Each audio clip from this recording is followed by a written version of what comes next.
Capítulo 1. Durante buena parte de la primera mitad de este siglo, y sobre todo en su última mitad, floreció en Nueva York, en el ejercicio de su profesión, un doctor que gozó de una excelente posición dentro de la consideración general que se concede en los Estados Unidos a los miembros distinguidos del cuerpo médico. La profesión de médico ha sido allí siempre muy honrada y ha pugnado con más tenacidad que en cualquier otra parte para merecer el calificativo de liberal. En un país donde para obtener una posición en sociedad resulta indispensable que uno se gane sus ingresos o haga creer que se los gana, el arte de curar parece combinar en alto grado las dos fuentes de crédito reconocidas. Pertenecer al terreno de lo práctico, lo que en sí ya es una gran recomendación en los Estados Unidos, y está iluminada por la luz de la ciencia, mérito este muy apreciado en la comunidad en la que el amor al conocimiento no siempre ha estado acompañado del ocio y de oportunidades propicias. Ya a los 27 años, Austin Sloper se había destacado lo suficiente como para suavizar la anomalía de ser elegido entre una docena de pretendientes por una joven del alto mundo que tenía unos ingresos anuales de $10,000 y los ojos más hermosos de toda la isla de Manhattan. Aquellos ojos y algunos de sus aditamentos fueron durante 5 años fuente de una inmensa satisfacción para el joven médico, que era un marido a la vez devoto y feliz. El hecho de haberse casado con una mujer rica no modificó la línea de conducta que se había trazado y continuó ejerciendo su profesión con el mismo tesón como si no dispusiera de más recursos, quitando su parte en el modesto patrimonio que a la muerte de su padre había compartido con sus hermanos y hermanas. Su objetivo principal no era el de enriquecerse, sino el de aprender y hacer algo. Aprender algo interesante y hacer algo útil. Esto era, en términos generales, el programa que se había trazado y que no se afectó por el hecho de que su mujer tuviera cuantiosos bienes. Amaba su profesión, amaba ejercerla, y estaba tan consciente de que si no fuera médico no sería ninguna otra cosa, que persistió en serlo, en las mejores condiciones posibles. Por supuesto, su holgada situación familiar le evitó muchos sinsabores, y el hecho de que su mujer perteneciera a los mejores círculos le aportó muchos de esos pacientes cuyos síntomas, si no más interesantes por sí mismos que los de las clases humildes, por lo menos eran más aparatosamente exhibidos. Él deseaba tener experiencia y en el curso de 20 años la adquirió ampliamente. Debe añadirse que le llegó de varias maneras que, aparte de su valor intrínseco, no fueron recibidas con beneplácito.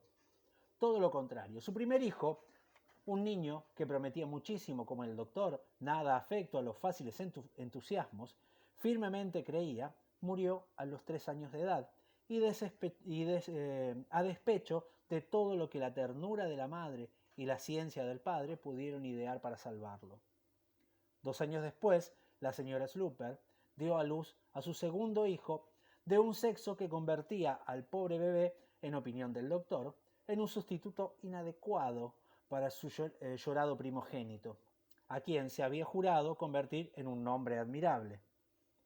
La niña fue una desilusión, pero eso no fue lo peor. Una semana después del parto, la joven madre, quien como se suele decir había salido bien librada, manifestó de pronto síntomas alarmantes y antes de que pasara otra semana, Austin Sloper era viudo.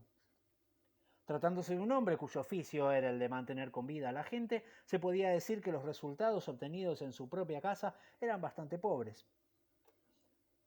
Y un médico brillante que en un lapso de 3 años pierde a su mujer y a su hijo, debería tal vez prepararse para ver puesta en entredicho su competencia profesional o sus afectos. Nuestro amigo, no obstante, escapó a la crítica, es decir, escapó a todas las críticas menos a la suya propia, que era mucho más aguda y demoledora. Caminó bajo el peso de su propia censura durante el resto de sus días y llevó para siempre las cicatrices de un castigo infligido por la mano más fuerte que él conocía la noche que siguió a la muerte de su esposa. El mundo que, como he dicho, lo apreciaba, lo compadeció tanto que no pudo permitirse ironías. Sus desdichas lo convirtieron en una persona más interesante y hasta lo ayudaron para estar a la moda. Se observó que ni siquiera las familias de los médicos pueden escapar a las formas más insidiosas de enfermedad y que, después de todo, el Dr. Slooper había perdido ya a otros familiares antes de las dos que he mencionado, lo que constituían un precedente honorable. Le quedaba su hijita, y aunque no era lo que hubiese deseado, se propuso sacar el mejor partido posible de ella. Guardaba una amplia reserva de autoridad de la que la niña, en sus primeros años, se benefició ampliamente. Llevaba el nombre, como es costumbre, de su pobre madre, e incluso, en su infancia, el doctor la llamó siempre Catherine, sin emplear nunca un diminutivo cariñoso. Creció como una niña robusta y saludable, y su padre, cuando la veía, solía decirse que tal como era, no tenía miedo de perderla. Digo, tal como era, porque a decir verdad, pero de esto hablaré más adelante. Señoras y señores, esto es uno más de mis 40x40 y también para la Biblioteca de la Casa Rosada que me pidieron hacer una recomendación. Esto es Washington Square de Henry James. Una de las obras que más me marcó, una de las 40 que más me marcó, que estoy seleccionando, donde tenemos este tipo de narrador. Estamos hablando que esto es una novela de 1880, ¿sí? Saliendo del victorianismo y entrando en los Estados Unidos como sociedad pujante, como sociedad práctica, y esto no era decir poco, porque ahí está lo que estábamos hablando acá, lo que estaba hablando el narrador, que tiene que ver con esta idea de lo práctico en las profesiones y qué importancia tenían en un momento liberal y de gran auge del capitalismo, cuando empezaba a surgir con fuerza bajo la figura de Estados Unidos, por supuesto. Washington Square. Catherine es una chica nada agraciada, grande ya, pasada de casadera, ¿sí? Que va a casarse con un hombre, que es la hija, ¿no?, de este médico del que estamos hablando, Catherine Slooper. Le aparece un pretendiente. Este pretendiente parece ser un vividor, un hombre que va a aprovecharse de la fortuna de esta niña que es una mujer ya grande. Tenemos que repetirlo porque el narrador hace mucho hincapié en esto, y todos piensan que él lo hace por la fortuna, no por el amor que le tiene. Acá se va a dar algo increíble que tiene que ver con la forma de narrar que tiene Henry James, en el que oculta, mezquina información, desarma, vuelve a armar, y vamos a darnos cuenta con el tiempo que hay algo que tiene que ver con la plaza en la que está en el medio del barrio, acá, en el que viven, que la plaza es como que habla, porque ese es el narrador. La plaza es el narrador que les explica a todos y que nos va contando lo que sucede en estas casas. No sale de ahí demasiado, ¿sí? Hay un viaje, pero ese viaje es visto desde lejos.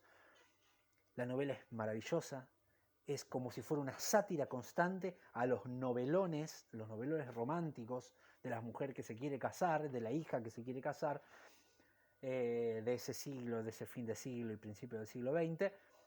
Y estamos en presencia entonces en Washington Square, por eso es Washington Square, que es la plaza de Washington. Vamos a ver entonces una novela que se ríe de todas las convenciones sociales y que mezquina información constantemente, y un narrador brillante, así como lo vieron, ácido, totalmente maldito. Bueno, ese es el narrador que le gusta usar a Henry James, y a mí me marcó muchísimo en la forma de escribir que puede tener un narrador, la importancia que tiene un narrador para la historia. Como la historia realmente, como decía Henry James, primero el personaje principal de la historia es el narrador. Así que constituyendo el narrador podemos tener una buena historia. Y a partir de ahí, ese es el personaje que va a armar y desarmar la historia. Hasta el episodio que viene de los 40x40. Espero poner más seguido, y gracias a la gente de Biblioteca de la Casa Rosada que me invitó a hacer esta recomendación. Washington Square de Henry James.